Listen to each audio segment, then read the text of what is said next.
Yeah. Well, it's great to be here. Thank you for hosting this. And I would, preface this by saying in March, we kind of looked around the company and like, we're doing a lot. We are doing a lot. We've had a commitment to the news industry for about 15 years. We have a digital news initiative in Europe, the News Lab in the US, which went global, focused on training in one part. We have a lot of product working groups to develop products within the industry, which led to HAM and subscribe to Google. But we really need to align and have like a unification internally and then also externally. So Google News Initiative, which we announced in March, is really about three things. First and foremost, it's about helping journalism thrive in the digital age and like saying that out loud and being accountable to that. But it's about three things. It's number one, elevating and strengthening, which I think is what we're talking about right now. It's number two, economics. It's about building new financial models in addition to the ads model. We launched Subscribe to Google. And then number three, it's about empowering technological innovation. So your question, why now? Because there's a lot of people inside the company that care about this. There are a lot of things happening, and we knew we just need to do more.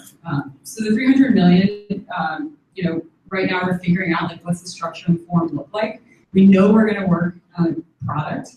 There's a lot of product working groups. I mean, if you subscribe with Google, I think we worked with we have 18 working groups with over 80 news organizations because we ultimately know that Google can't build products without close collaboration with the industry. And then, we're figuring out right now like what the fund looks like if it's taking learnings from DNI. So like more to come on that, but ultimately, having quality content on our platform like really matters. So people come to Google looking for information they can trust. Right. And so, Rasmus, from your kind of 30,000 foot view of this, we hear a lot of talk about we want to elevate quality journalism, we want to help journalism thrive in the digital age. How do you kind of think about that as, academic researcher who's been looking at that? Because there are some terms there that are incredibly hard to define. Sure. I mean, I think there are, in terms around what kind of content is surfaced and how much, there are really only two kinds of criticism of platform companies, right? One is that they either do too much or do too little to judge content. Okay, that's one criticism. The other one is that they either serve too much or too little of other people's content, right? So essentially, Facebook either has too much news on it or too little news on it, and it either does too little or too much to rank what kind of news it surfaces. Similarly to Google Search, this is a long discussion from the early 2000s onwards. Either there is too little done to rank content or too much done to rank content, and similarly, either there is too little or too much of other people's content in search results. It's simple. I think the most important thing for me as a researcher is to try to bring evidence to this discussion so that other people can make up their minds from their own values and their own principles what they think the right response is to this. That's not my role as a researcher to tell people how to think. What I would say is that I think the discussion around whether trust is a useful proxy for trustworthy, I'm perhaps more optimistic and more positive about that development than some people are. I think the results of our survey suggest that people can simultaneously love a content provider, while, as Mark suggests, being actually sort of critical about the veracity and accuracy of the information that it provides. We've known this for a long time in Europe, that tabloid newspapers were widely read, but not actually necessarily trusted even by their own readers. And I don't think there's anything wrong with reading things you can trust. I do it all the time myself. I love entertaining stuff. I like that. The question is, how do you engineer something that allows people to pursue their interests, not only in accuracy and factualness or eat your broccoli type information, but make sure that the systems that serve this content at scale do not avoid judgment on veracity or accuracy or trustworthiness when it comes to truly important things, the action results and the like. And I think there is a lot of work to be done there still. But I think the work around trust, and we see the Trust Project and the work around the Trust Survey is broadly encouraging. So now I want to come back to you because we've just heard these platforms talking about categorization, elevating, quality news, etc. You have some fairly sharp things to say about that, particularly in relation to Facebook's recent categorization. Yeah, no, I'm afraid so. I mean, and I contrasted in that talk between the kind of dialogue the constructive dialogue we've had with Google. We have plenty of issues with Google. There's plenty more we want to talk about, but constructive and the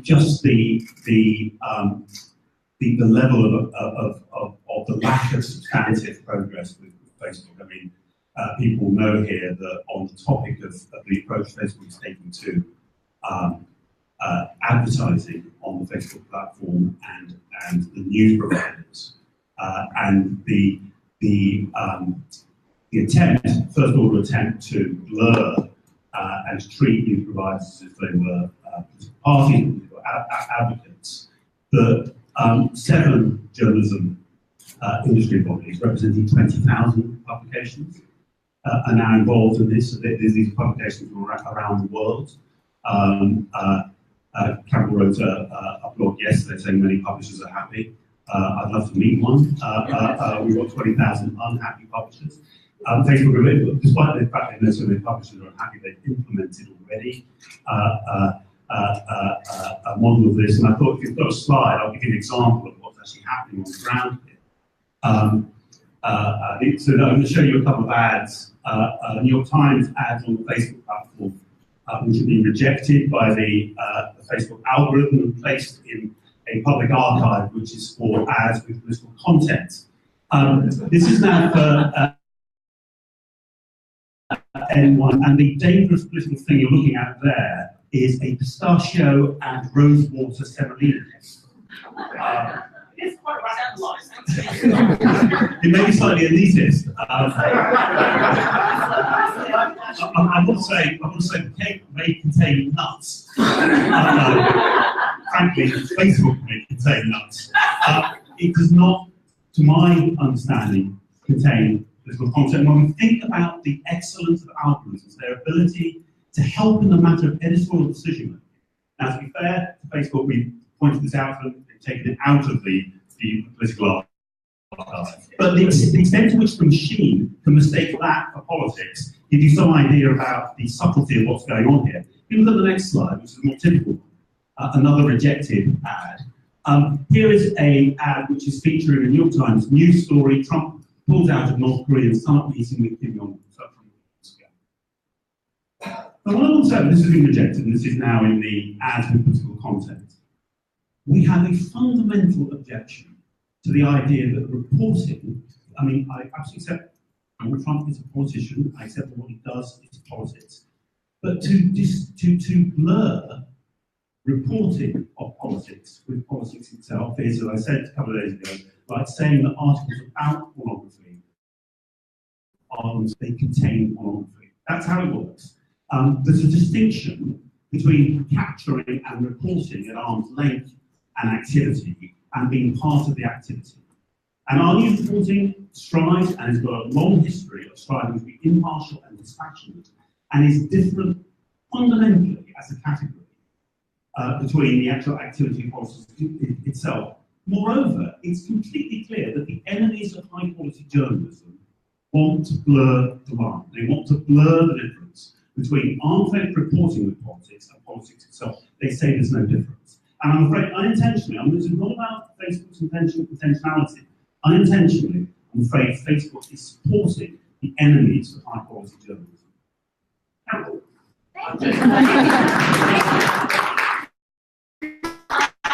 It's a fundamental misunderstanding of what we're doing on the platform. And so I think I should start by explaining. We, given what happened in the last election, made a decision that we would move toward more transparency of all advertising on Facebook. That we would share and archive who was paying for the ads, that they would be labeled and say paid for by, so that information would be publicly searchable. Anybody could go and see who was advertising about what. Because of what happened in the last election, because the focus was around politics, around fake news, our starting point for addressing transparency focused on all advertising that contains political content or issues. Now, obviously, we recognize about politics and political or advocacy advertising. These are very different things. I was a journalist for 25 years. I think I know the difference. So what we did was create a distinction, a differentiation within the archive, where there is an archive that says news content, there's a separate archive that says political advocacy content. I don't think there's any blurring there. The information is very clear and very transparent for anybody who's interested in seeing who is advertising on our platform. This is the first time that I have heard journalists argue against transparency. Mark, I'm not finished. I'm not. You are exactly arguing against transparency. We're asking you to be transparent about all the content that you boost on the platform. We are going to be doing this with all of our advertising. We believe that this is really important for people to understand. And the idea that somehow we are conflating with two separate archives that are clearly labeled advocacy or politics and journalism is completely false. People are smarter than that. What conflates advocacy and journalism is when journalists do advocacy. And that's happening a lot. But that's not necessarily what we saw there. And that was not a piece of advocacy by the New York Times. I'm not suggesting it was. It was a piece of news content. We're talking about Trump. That was a boosted piece of news content about politics. We think that should be transparent. We want everything to be transparent. So isn't one of the problems here, and I think this is something as well which Erica and Lydia their views on as well, is that there is in general a blurring distinction by all parts of the equation here. So I think most people will be, as they were during the disclosure of what Russian propaganda was, most people were really shocked to see that something that they consider as an article is treated as an ad, because they probably don't know that the New York Times actually pays me to see that. So, and we increasingly have a blurred distinction between what's editorial and what's advertising, even within news organisations. Obviously not by quoting news organisations like yours, but Mark, just allow Mark to say. But if I may say so, that's a different distinction. You can debate that or not debate that. But this is not about the boundary between it. This is about the underlying thing. That is a New York Times article. It happens that we want to put it in front of you because we hope to encourage you to read more Times articles. But it's a Times news article. And I really want to pick away at this. Yesterday, Cameron, in her blog, says, she said, now, we recognised immediately, she wrote, that news content was different than political and issue advertising. This isn't true. It just isn't true. What happened in reality is Facebook came to us and they said, from now on, we're going to have to label all of your content a political ad paid for by the New York Times. That was going to be a label on everything from the Times was going to be a political ad. And so this idea, there's never been any distinction. It's completely blurred in Facebook's head. It's completely blurred in Facebook's head, which is why, and quite honestly, Cameron, why you've now got 20,000 publishers around the world, and they're at a fire. If you think this is going to help Facebook, it's about the election. It's about Cambridge Analytica, and it's about a catalogue of horrendous mistakes that Facebook did. Which, to be fair, Mark Zuckerberg and others have admitted the scale of what went wrong. Trying to put it right this way is just going to dig you deeper into the hole, isn't it? Yeah, this kind of, what I hear is we're all for transparency from Facebook, except when it applies to us. Hey, Mark, you just got to talk. We're happy that every single advert from the New York Times be labelled as an ad from the New York Times. That's what it's labelled as. It's labelled as a piece of content paid for by the New York Times in an archive that says news content. And I just wonder whether this is not about the New York Times not wanting to be transparent about the money they spend, how much money they spend, how they do their marketing. I mean, to be clear, we're completely happy with total transparency about all aspects of our marketing. What we don't want to do is for Facebook to set itself up as a judge around what political content consists of. Not painfully clear, you don't understand. Let's stop up there, and Lydia. I mean, I don't want this to be a pylon, but having worked, all that, Yeah, right. But I mean, and this is,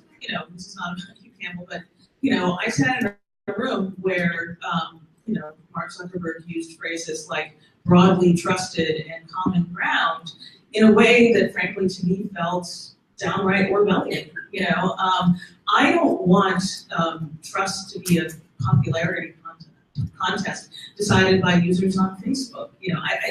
The idea that this organization would be somehow deciding who's trusted and who's not. I mean, we're living in an environment right now where one segment of the United States population essentially doesn't trust anyone but Fox News. So if we're going to take the entire population of Facebook and use that to decide what's broadly correct. This is again just a misunderstanding of how this works. Our broadly trusted survey of people on the platform is one of thousands of signals that go into determining what shows up in a person's newsfeed. It's not like, oh well, the Huffington Post is broadly trusted, they're going to be in your newsfeed, and the New York Times isn't broadly trusted, therefore they're not.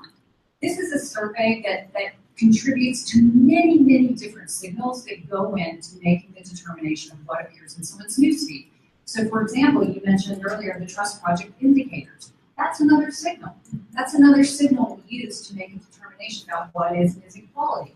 We survey people about what they find informative, what they don't find informative. That's another signal. We look at how much time people spend reading a news article. That's another signal. These are all literally thousands of signals determine what appears in your newsfeed. So the idea that Mark's saying, you know what, we're going to start surveying the community and try to add additional signals like, do people find a news organization broadly trusted? It will be one of the thousands that we consider is a good thing. I think we're moving closer and closer toward how we do this, but it is the idea that this is a determination about whether a given news organization rises or falls on newsfeed is just not how newsfeed works. I mean, it's not how our algorithm works. And I just listening to you both and the misunderstanding that exists here makes me think that honestly we're just not doing a very good job of explaining ourselves on these issues, and that we need to be much more aggressive and much more out there about trying to clear up what are real misunderstandings. So on this basis, so promise wrestling. So on this basis of who decides, who gets to decide, who constructs, what comes next for journalists, it seems clear to me that actually Facebook, I mean, there's parts of Facebook I'm sure that would just quite like all these publishers to get off the platform, maybe. No, not true at all. I think the community, I mean, look, it's part of our mission that we want to have an informed community. That means having high quality news on the platform.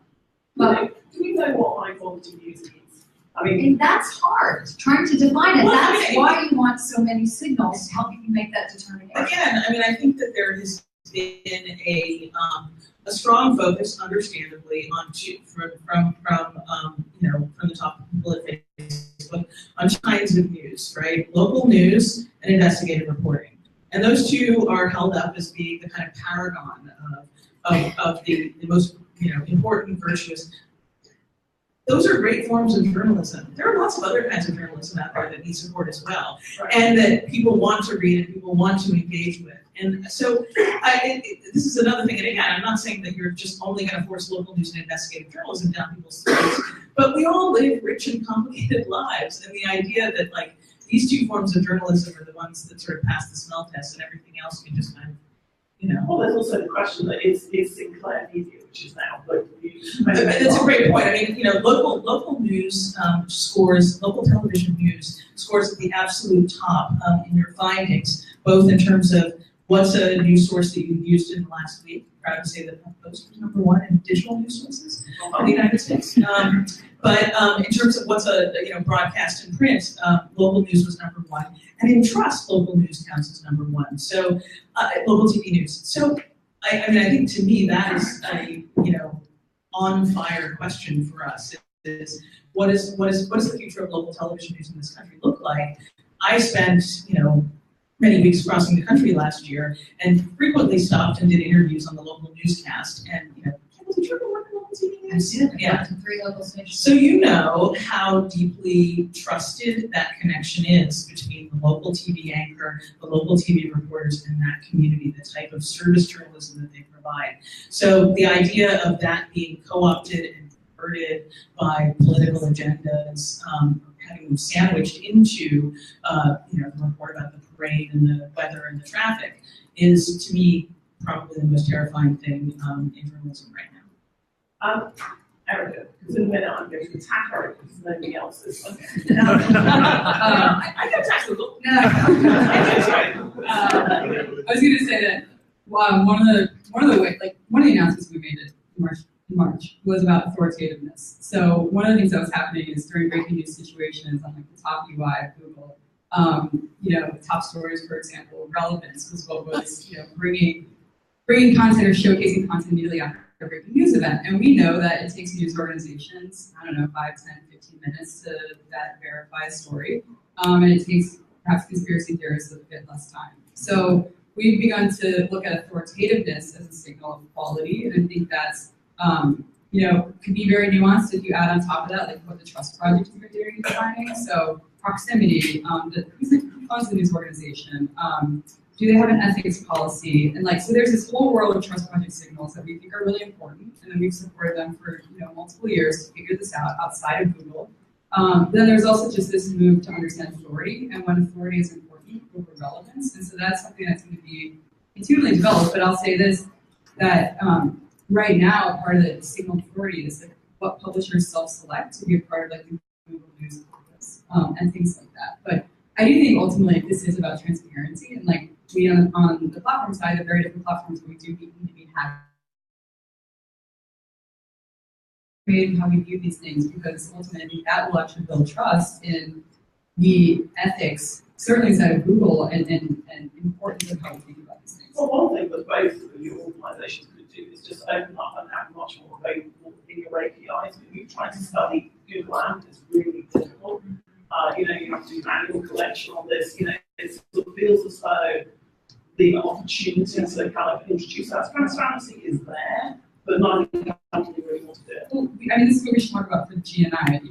There will be, we hope to involve a couple other researchers. So literally, Emily, this is something we should have an open conversation about with you and other leading researchers, what are the things that need to be opened up? And this is the moment to have those conversations. So, Mark, I want to come back to you because it's, again, something you said at the Open Markets Initiative on Tuesday, where you really talked about, again, why are we constantly focusing on trust? It's not actually a particularly useful metric in in constructing an open market for news. Now, one of the questions I think for the entire panel is, is it even possible to think about an open market now, given how people's behaviour, given the fact that everything is concentrated in quite small screens? What is the, we complain a lot as journalists and the exact things. What are the solutions to this? Well,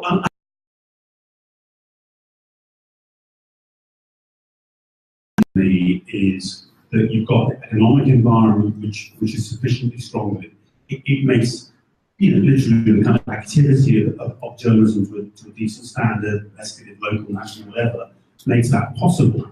But also that there are multiple different points of editorial decision making and accountability, so that a citizen, in a sense, can over time choose between those points about who to believe. I think trust is incredibly important, but I think trust should be formulated for all the reasons that Rasmus said earlier on, in the mind of the citizen, given genuine choice. And obviously the risk. Firstly, I want to say each news organisation itself should be profoundly transparent. We're completely happy with all of our marketing data on Facebook to be made available. We're not ashamed, but we're happy to see all of that. But more generally, that our process should be transparent. And at times, there is an editor. You can find out where it is. You can see him. You can sue the organisation. We've just done a 4-part documentary fly on the wall about how our the corporate stage on Showtime. The ad for which, by the way, was blocked by the Facebook algorithm. I can show you that one as well.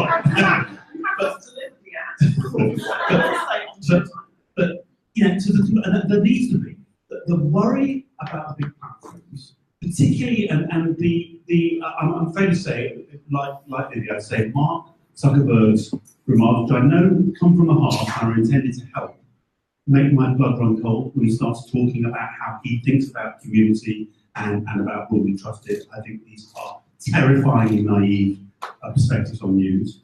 But the issue, not just for Facebook, for Google, is in the end, making a bit available to researchers, being prepared to talk about algorithms isn't enough, given how important these are becoming, and given the risk in the end that these machines and machine-led black boxes become more determinative of what people look at and read than human editors. It's vital we not just understand how they work, but they themselves can be exposed and interrogated and ultimately are available for politicians and others to take a view on.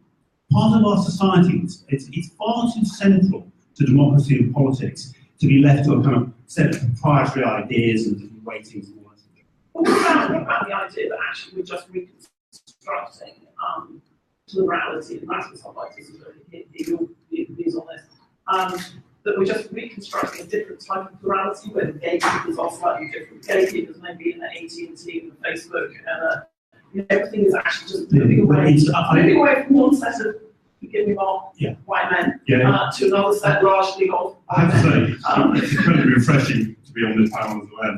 So well done on that front. But we try our best. So I want to say, I absolutely do not believe that the New York Times or other legacy media should have some kind of armor. And I think that the arrival of many new entrants are both, we don't call it new anymore, but the arrival of digital entrants every day, new people coming on, that's a good thing, not a bad thing. I think, however, if we thought that 10 years from the time there was going to be fewer than 4 or 5 global gatekeepers, we would worry. About 20,000 publishers were represented by the 7 institutes. So we still have a lot of structural plurality. And if we accept that because of the way technology is going, the numbers of centers of decision making, because lots of legacy media is going to go bust, has gone bust, and because of consolidation, aggregation of the very big players, I think plurality is the biggest single risk I think we face. Great. Rasmus, you see this as it was through an academic lens and also through a political lens, because you're the professor of political communications at Thompson as well. Is Mark right that sort of plurality is as big a threat as he says it is? This new world order, is it desirable? Is it inevitable?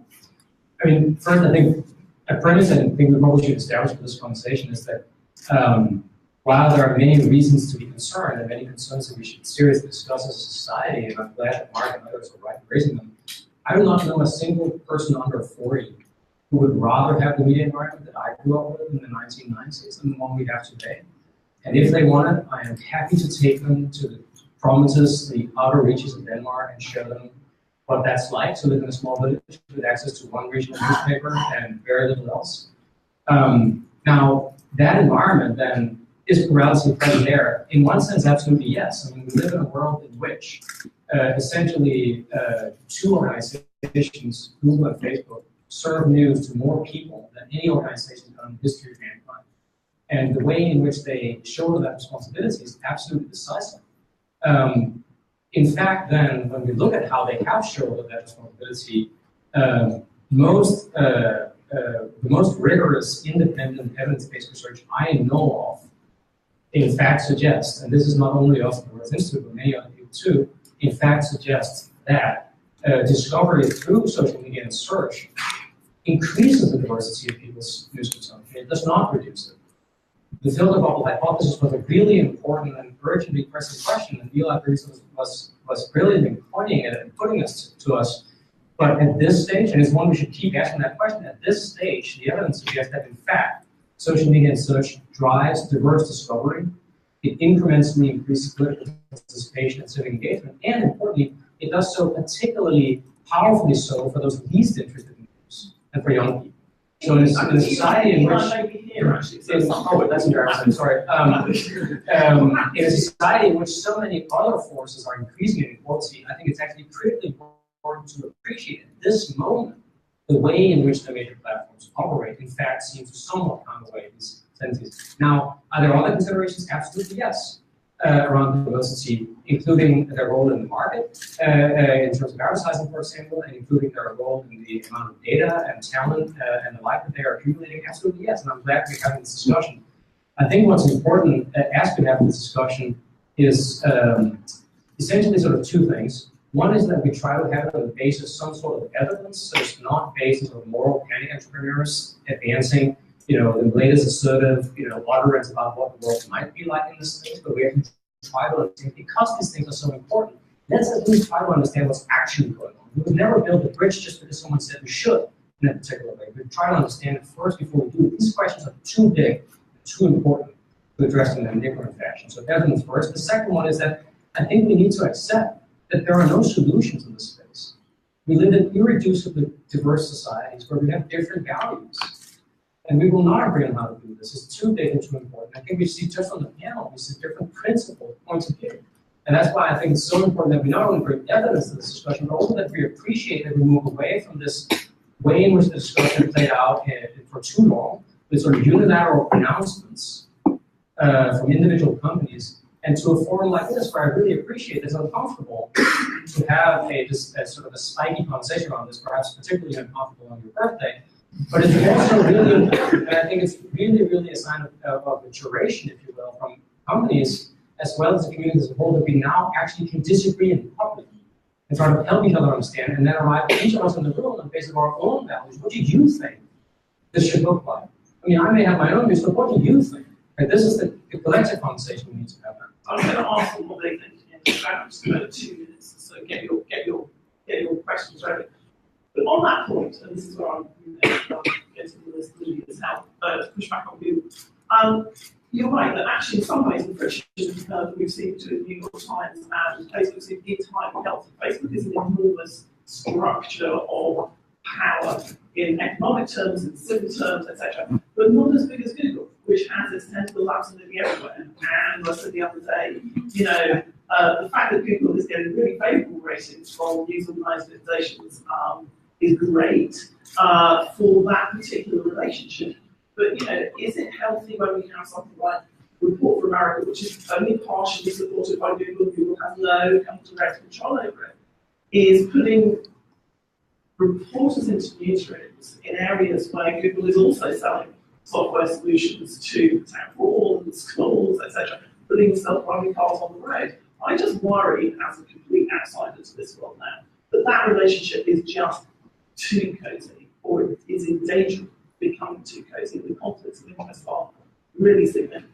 I'm looking at this, you're going to pile on to Google, maybe not in that way, but is there a danger that you are all a little bit too catches? You can say no. I think there's a tremendous danger. That said, if Google wants to write a post to check. No, I think there is a tremendous danger in co-option and in, look, there's a lot of kind of scar tissue among these organizations who've collaborated with the platforms. You spin up Facebook Live, you spin up this thing or that thing that they're supporting, and then they stop supporting it, which is fine. It's their business, up to them whether to do it. But I think any news organization that's depending on an experimental handout from a platform company is doing it wrong. That's not, and I think Ken would agree with me on that, right? I mean, I think many news organizations declined to take part in the newest Facebook Watch for precisely that reason, that they just looked at the terms and said, this doesn't work for us, and walked away. And I think there is a tremendous problem in the concentration of power, but to me, the much bigger problem is in the concentration of economic power of these platforms. Do we really want a world in which 90% of advertising revenue is sucked up by two companies? And the answer to that is probably no. Yeah, sure. I'm going to let Erica make more questions. Well, I guess just on listen, these are really good questions and they're important questions. You're raising about independence of places that we are funding, and so we should have that conversation. Report for America, let's talk about that, and let's talk about the Google Fellowships that we've been doing for years. Google Fellowships is a good example. We have fellows around the world, and they're selected by the organizations that are going to have the fellow. They pick their own projects. We have absolutely nothing to do with the selection. And in fact, Neiman's a great example. Neiman's had a Google Fellow for years ever since it started, and they totally report on us in ways that hold us accountable. So the fact that you're asking that question is important because it means that we should talk about that more, and we should share these principles about the church and state of when we give money away, there's total independence.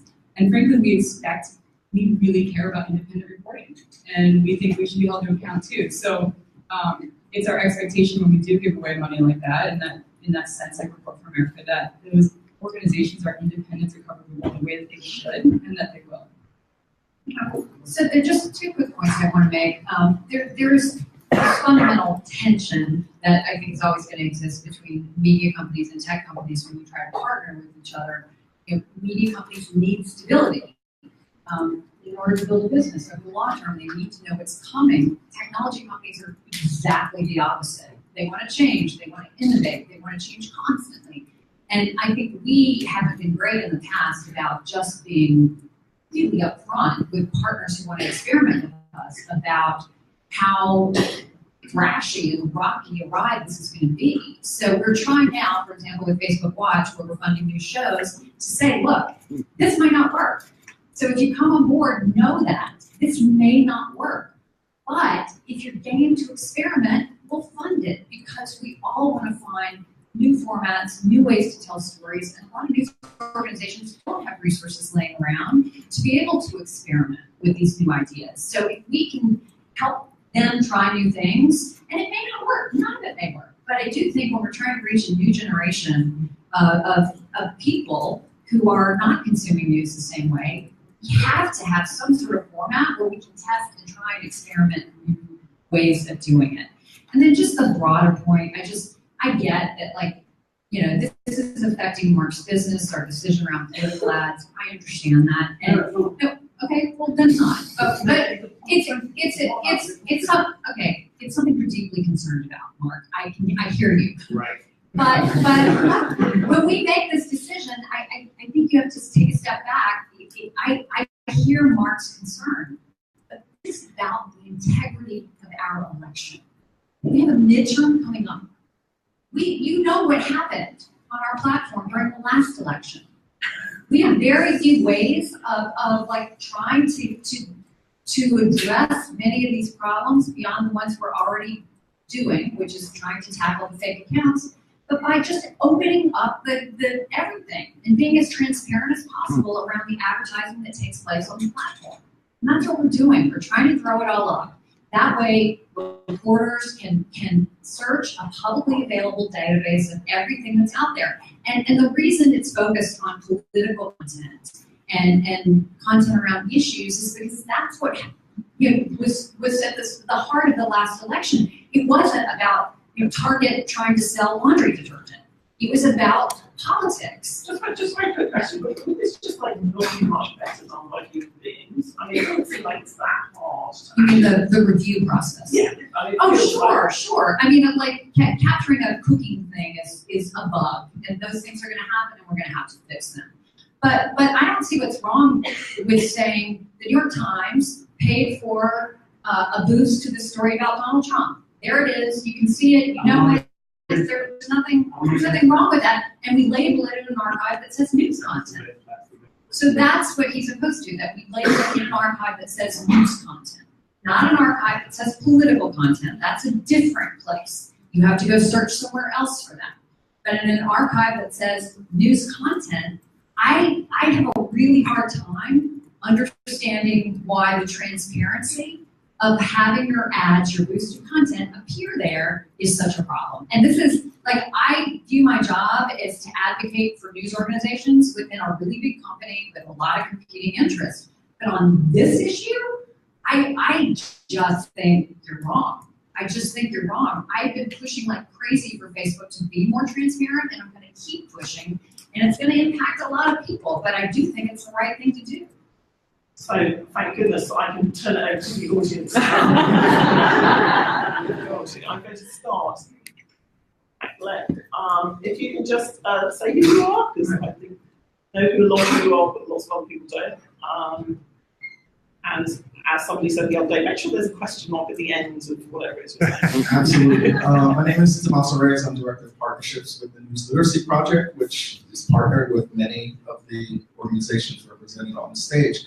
Obviously, the media and technology landscape is very different from when most of the people in this room grew up, but the way that we're teaching our young people about how to deal and interact and understand the media environment or the information landscape isn't. So obviously I have a bias, but how important is media literacy, news literacy, information literacy in terms of solving the demand side of the problem, making sure that people are aware that, hey, that was a great piece, but that's an opinion piece, that's not a news piece. Or when I see 5 people arguing on CNN or MSNBC or Fox, there's not very little news content there that's actually opinion. How, in terms of technology companies and media companies, can we address the supply side of that? Great question. Can I plug a project? Yeah. Yes, in a minute.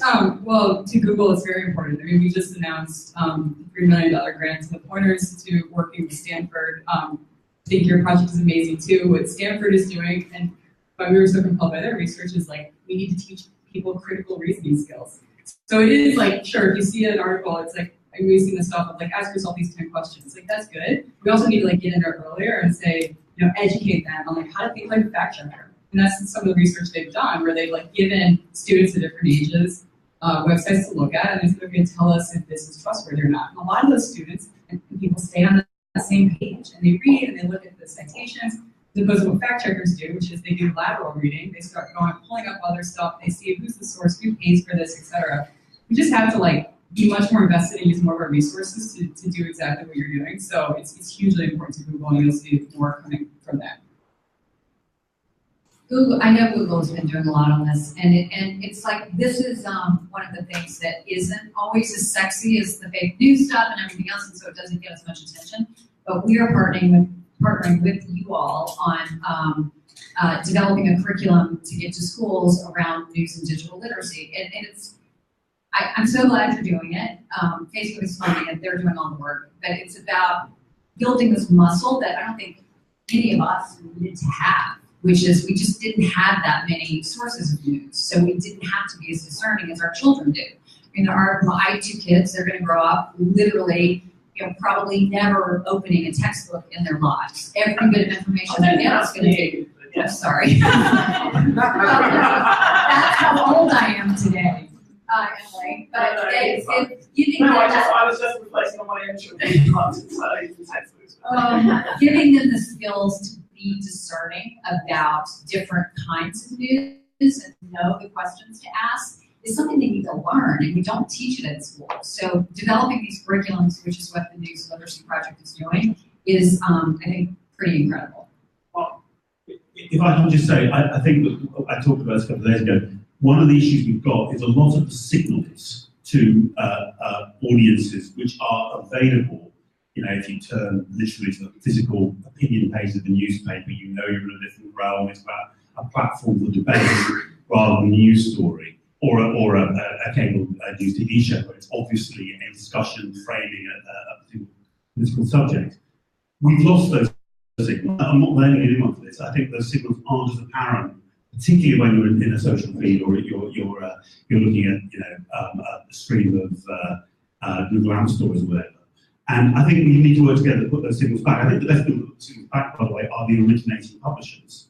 We know what the intentionality is. And I think a lot of the supposed problem about distinguishing news from politics, which is around opinion, can be clarified. And I'd be very much up for a conversation with Facebook and everyone about how we put labels in ourselves so that the user knows exactly what's the status of this. I mean, the Times has got a history of being a platform for ideas and debate going back 150 years. You know, our traditional readers are used to it. We need to get our new readers used to the idea. These are ideas that help stimulate you. It's different from news, but we can do that. If I may just add one more thing, I do think that we've like long overestimated people's discernment, even in the print era.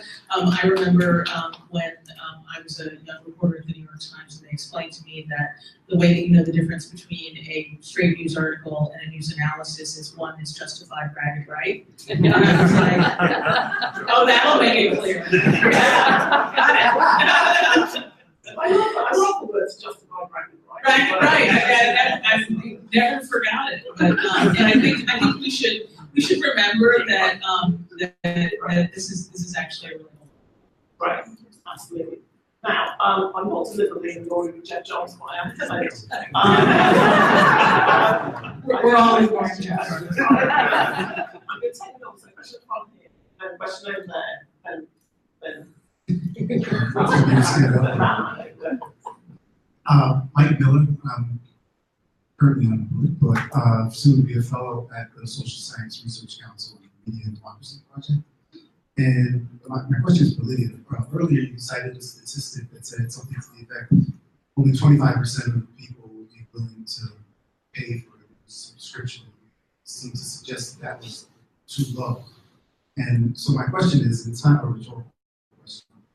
Seriously, don't was right, but what would be an appropriate number? And if this, which you seem to suggest that we're moving towards a model where most people should expect that journalism subscriptions are like a staple expenditure. Is that putting an undue burden on a particular segment of the society, especially in societies such as ours, where there's gross disparities in wealth and disposable?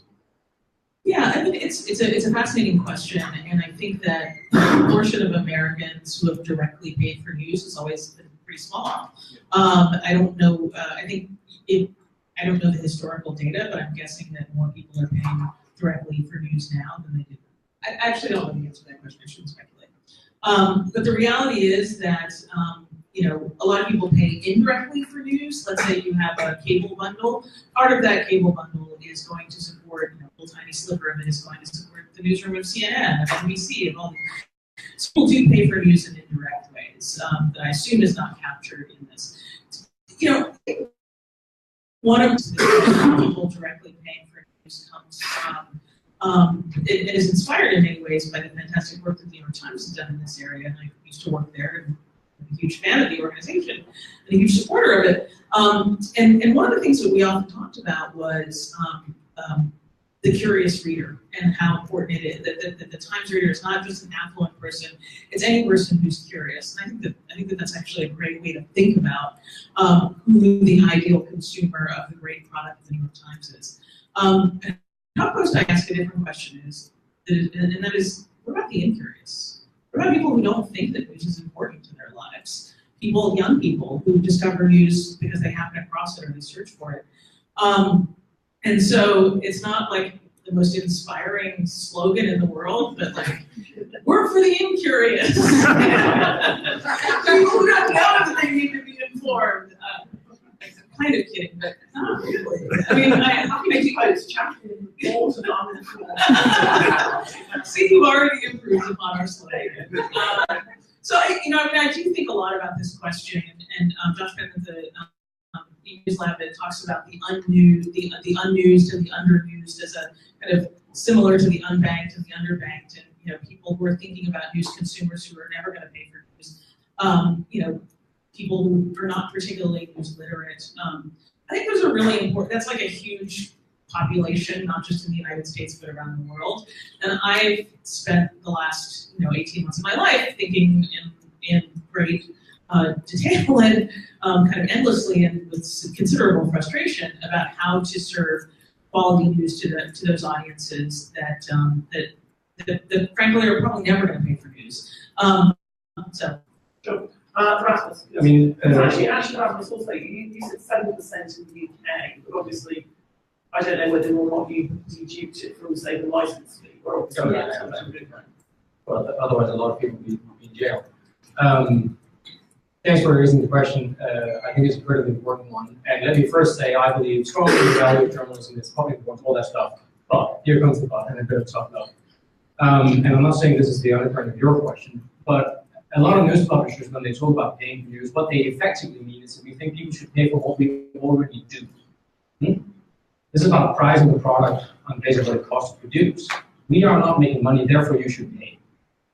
This is not sound business advice, right? I think, I think this is where we need to start, right? There is a question: how does news create value for people, for actual people out there, not people who come to us like this, people outside, people, 20 blocks from here, 25 blocks from here. How does news create value for people? What are the problems it solves? And how can we convince people that it solves those problems? And then when we see the numbers, I think it behooves us to think about the question of social inequality, and truly for truly disadvantaged communities and poor people, of course money is a consideration. But I would say also this, that when you look at, for example, Bureau of Labor Statistics data on consumer expenditures, the amount of money Americans spend in media has declined over time as a percentage of their income, also amongst poor people. And when we've done in the UK interviews with people who are what we call news avoiders, the people who in our surveys say that they have not consumed any professionally produced journalism in the last month, which, by the way, is about 7% in this country. That's a high number. We ask them about their media habits. They use Netflix, they have a smartphone, they have a data subscription line. They spend quite a lot of money on media. They don't spend any time with news, and they don't spend any money on news. Why?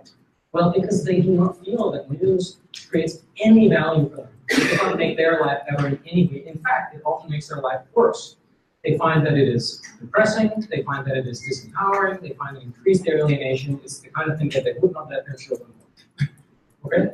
I mean, this is a really, really serious question for journalism. Like, what is the problem that you solve, and who do you solve it for? And that has to be the starting point for any conversation around pay. What's the value you create? And then you can talk about how to capture it. Isn't journalism, though, like good government? It should work when people are not paying attention to it. And that's one of the problems that we have. It has to do something and be transactional as opposed to just functioning. I mean, sorry, and it's very quickly that would be nice, but that's not the world we live in. If it was, we would have good governance everywhere. I definitely think that I mean, it's actually right, but there's a real risk towards publishers focusing on the end of the story, which is can you get digital advertising to work, can you get a subscription business to work? That's not the right central question. The right central question is about, can you, by offering genuinely relevant, valuable content to users in a way and at the moment and on a platform that puts them there, can you build their engagement over time? If you can build the engagement, we can figure out, the kind of finer point. If you've got engagement, you've got fundamental, experience and the value which the user's getting, which then, our thesis is partly about subscription. We call ourselves subscription first, but it's not saying subscription is the answer on its own. We've got a podcast which is being monetized in a quite different way and is getting a different kind of engagement. Announced a big TV show with FX and Hulu. Again, it's got different monetization. It's essentially a license fee, and it will reach very possibly a different group of people in different ways.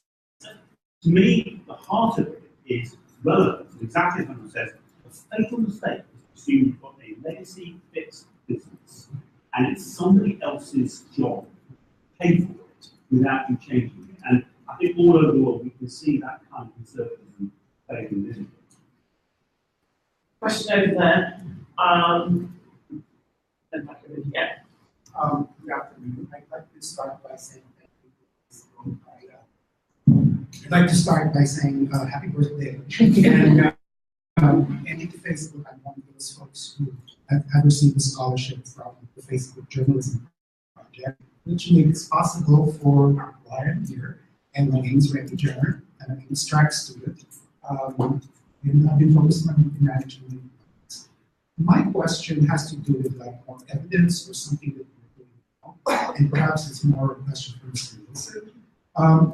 There were 3 items that I picked up as a kind of bullishness for the future messaging, which to me is a great example of work in its recent ability to make native advertising and get a real revenue booster for them.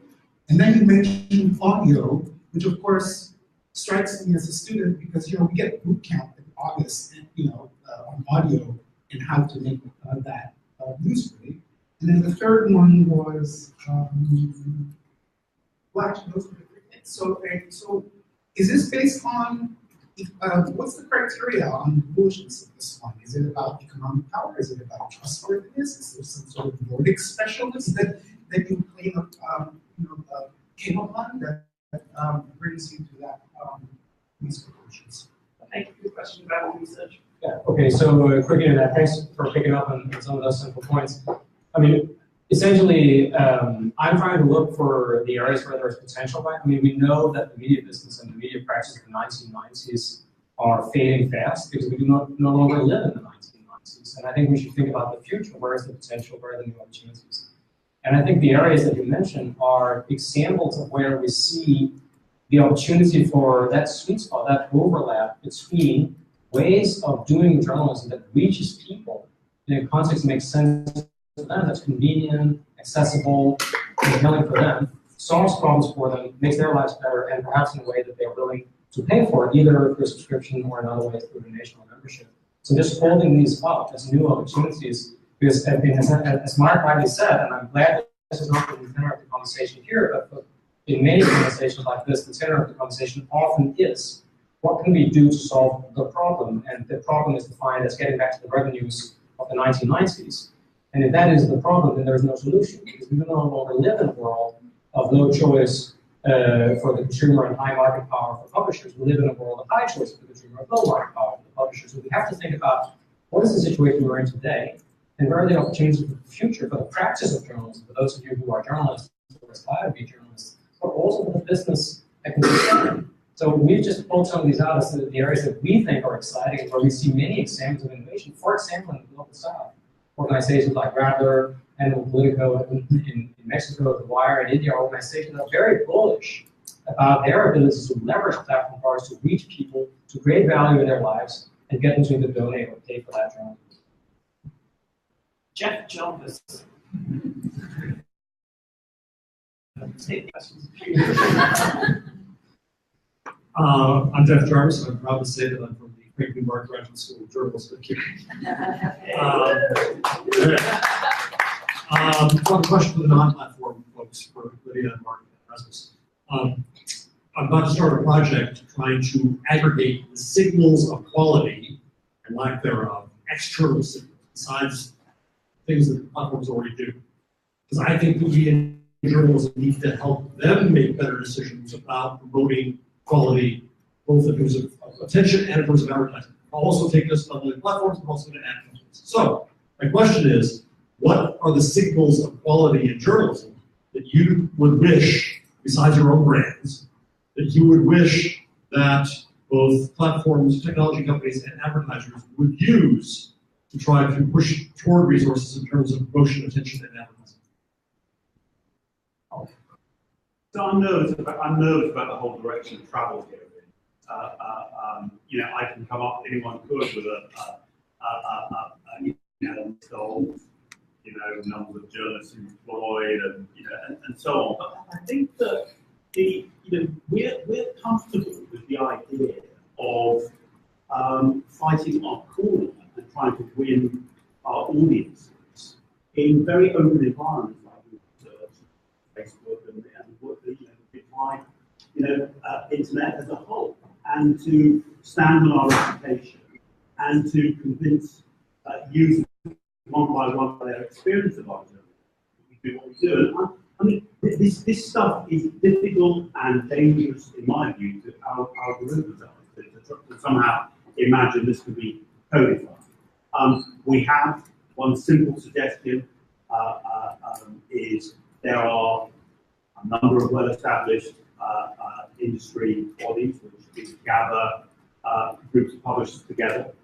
The list of the members of those industries is one possible aggregation, not necessarily in quotes by journalism, but well-established, properly vetted organisations with addresses, with named individuals there. And there's no reason, by the way, if someone's excluded from one of those associations, create a new association. I mean, so one way this has happened since time immemorial is industrial organisation with certain standards. And so you actually get a profession organising the standards. One of the issues with our dialogue with Facebook won't talk to our industry associations. I think actually we would probably get to a solution if we had a substantive conversation between the industry associations and Facebook.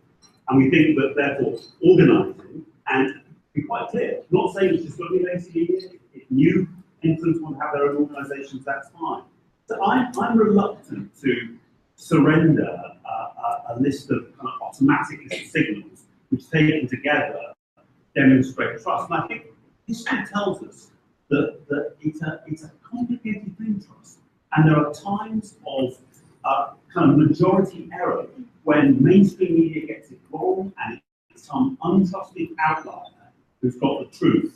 Often mainstream media gets it right. And I'm just really loath to have a sheep and goats moment, no matter how virtuous, and nobody more virtuous than you, Jeff, is through the shell. I'm not sure about that. Can I just respond to Rhea said something? I'm one person and I have a small team, and so in our conversations with people, I find it's better to talk to publishers than to their lobbyists, because you tend to get the straight story and things don't get lost in translation. If you would prefer I talk to your lobbyist more going forward, I will do so. But I just, from my perspective, in trying to solve problems and solve them quickly, getting a whole bunch of publishers together in the room is a lot more effective. I mean, you spend the whole session talking about the gulf understanding on this topic, not just with us, but with many publishers and with our entire industry, certainly the overwhelming part of the industry. I think if I just since I have a mic, the idea that Facebook is being transparent is ludicrous. It's ludicrous. It is not. Maybe Facebook is going to become a transparent organization. It's worth remembering Cambridge Analytica. Facebook's first reaction when the Cambridge Analytica story surfaced was to take legal action to attempt to get it suppressed.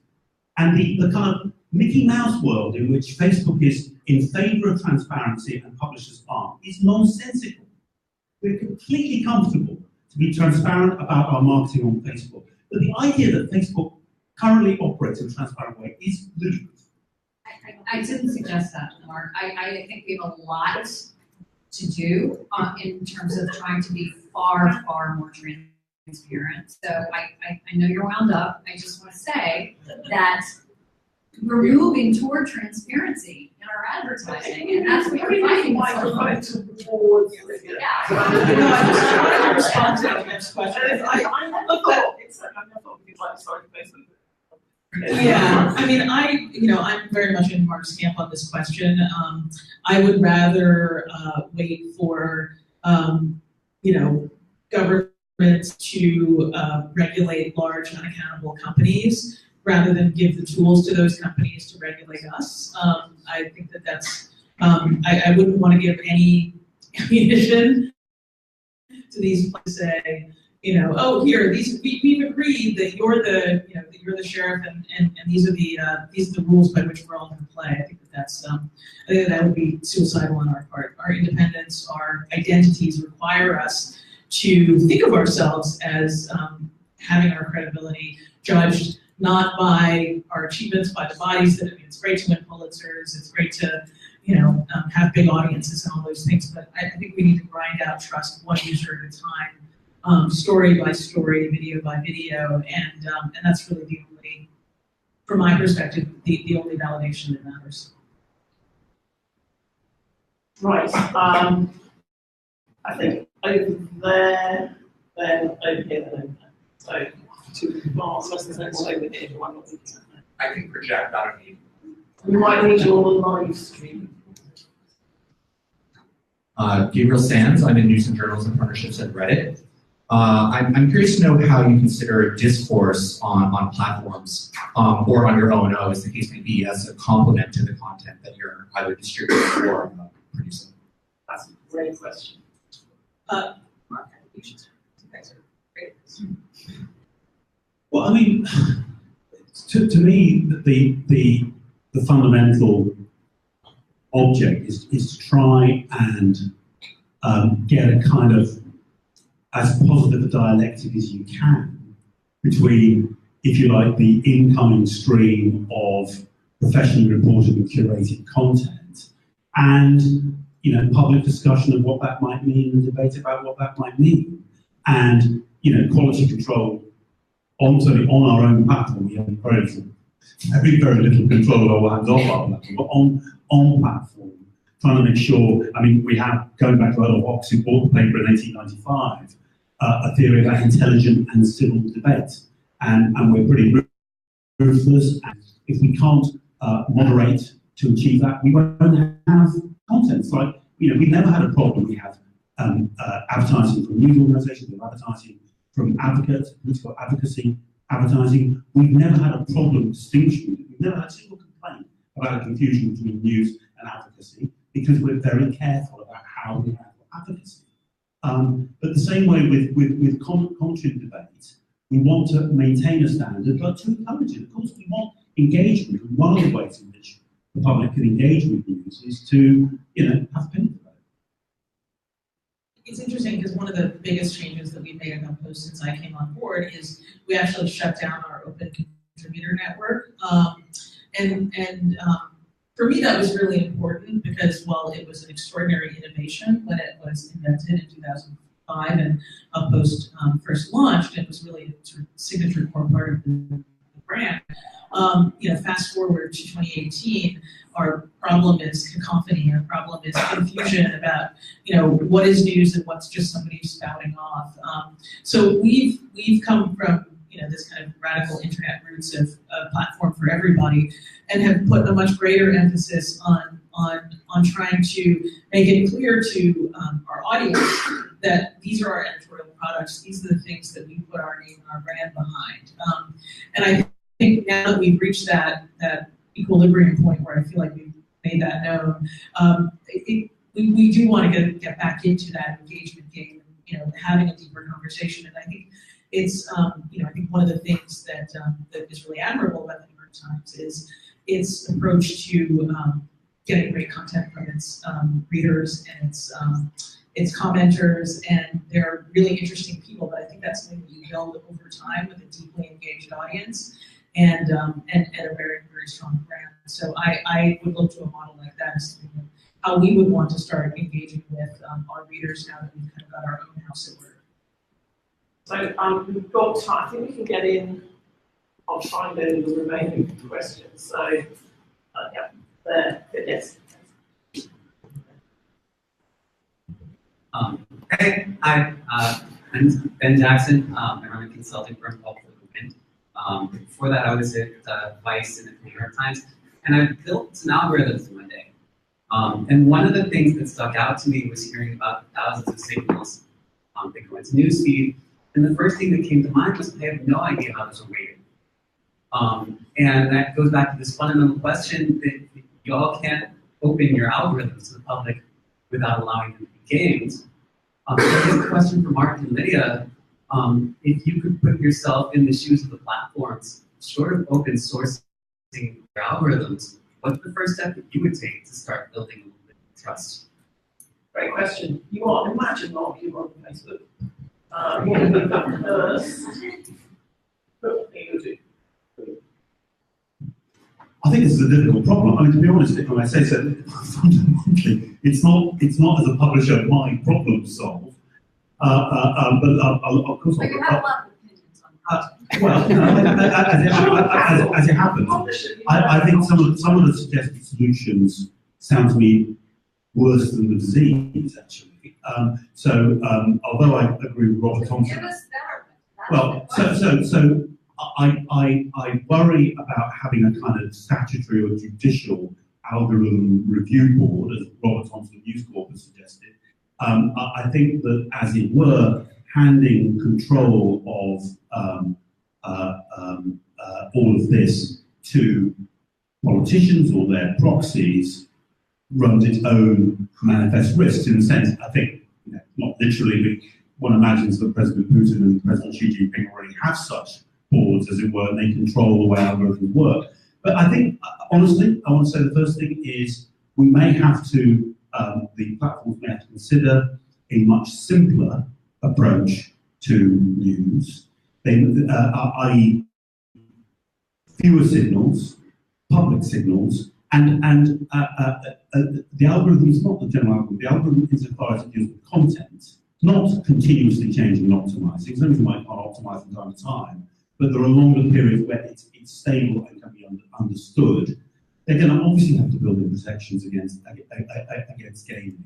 But the idea of a simpler, clearer public set of signals and enough stasis in the algorithm that over a period of year, everyone, the public, the politicians, the publishers, platforms themselves, can see how it works, and then the adjustments are public. The idea is this is essentially public, but voluntary, and that we get something else we should get, which is, as it were, structured competition between the platforms, I hope with civic objectives as well as financial objectives. The other thing, straightforwardly, is, taking less money from political advocacy units wouldn't be such a bad plan as well. And what went wrong in the last election wasn't, it's not the electoral process, it was the role Facebook played in propagating false news in the election and looking hard at quality control in terms of advocacy and in terms of advertising. We wouldn't go amiss. What we do at the Times. Now, I know we're dealing with a far smaller quantity of advertising, but the principle that if you don't quality control the advertising, you're going to end up with a problem, I'm afraid is the same. And I have to say one thing, the best way to quality control advertising is to shine a light on it. Transparency. I'm of the belief that transparency alone is not enough, that one has to be proactive, because transparency puts the burden on the consumer rather than on the person who's making the profit from we're going to say transparency, well, let's put this drug out there, see how many people drop dead. It'll be published in the newspaper, and that way we'll all know what not to take. So I actually look at this from a slightly different perspective. I think that news organizations probably should be far less dependent on these platforms in general. But when I look at a platform that I admire and that I think is actually playing a positive role in the news ecosystem, I would say Apple is a really good one. Not so much from a publisher perspective, because the monetization is absolutely horrible, although they just turned on DFP, so that's great. And it's interesting because Apple has gone in a completely different direction. They said we are going to make value judgments about what is news and what is not, and we are, going to have an editorial staff that's going to say, yes, Fox News, New York Times, HuffPost. These are news organizations, and we as a company have decided our value is that we want to create a product that serves people quality news, and we're going to take it upon ourselves to decide what quality news is. We're not going to worry about people squawking about your bias left, bias right. We're just going to bite the bullet and say this is the product. And guess what? People love that product. It's a great product. As a news consumer, I think it's a fantastic product. Now, I'm saying I don't want Facebook to, in an open way, say, okay, this thing indicates this level of quality, that indicates that level of quality. But I'm perfectly comfortable with the platform saying, this is our platform, and we've decided that X, Y, Z players are the ones that are allowed to play on it, and they're the ones that we're going to promote. And I think, to me, that feels like the type of platform that is best in tune with my interests as a news organization. As someone who cares about people being informed. Very quickly on this, I think this is one of the areas of principal disagreement where I think it's really, really good that Lydia and Strong were to tell very clearly on this. This is sort of a whitelisting approach, right, where you make a positive judgment about these are the sites we will allow on platforms, the rest can go to hell. I think there's clarity to that. I would add to that another approach is to say the larger the platform, the broader its role in public discourse, the stronger the case might be for a very minimalist, do no harm approach, where you try to prevent truly atrocious crap in the platform, things that are demonstrably harmful, but otherwise try to establish a minimum procedures for how you rank content and then let people have at it. I am perfectly fine with Snapchat making decisions about which publishers are working on Snapchat discovery. I would be absolutely terrified to see Google and Facebook say we will only work with these 200 publishers globally and no one else. That would, from my point of view, would be terrifying. That's a great point to finish. I want to congratulate Rasmus on his research. I want to thank the panel. I want to wish Campbell happy birthday again.